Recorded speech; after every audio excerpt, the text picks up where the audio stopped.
Oil వేసుకుంటున్నాం. ఇగో ఆందెంకాయ కూర వండుకోవాలని oil వేసుకుంటాం. వేసుకుంటాం. ఇక ఉల్లిగడ్డలు వేసుకోవాలి.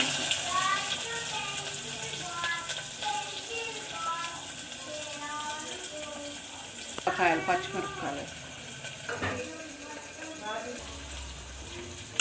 ఇక అల్లం వెల్లిగడ్డ పేస్ట్ వేసుకోవాలి కొంచెం. మాకు పసుపు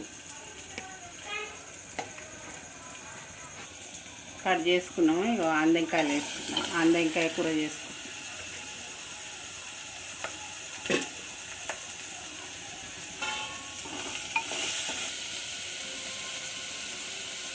మూత పెట్టుకోవాలి, మగ్గాలి కొంచెంసేపు. అప్పుడే కారం వేయద్దు. ఇక కారం వేసుకోవాలి. కొంచెం మగ్గింది కదా, ఇప్పుడు కారం వేసుకోవాలి. నీళ్ళు పోసుకోవద్దు దీంట్లో. అదే మంట సిమ్లో పెడితే మంచిగా అవుతుంది. నువ్వుల పొడి వేసుకోవాలి కొంచెం, బాగుంటుంది టేస్ట్. ఇది ఆందెంకాయ కూర ఇట్లా కూడా చేసుకోవచ్చు.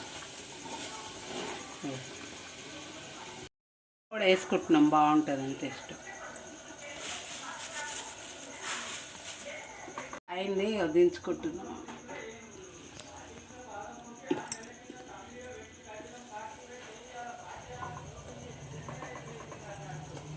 వాటర్ కూడా పోయలేం కదా. ఇక ఇట్లా అయిపోయింది.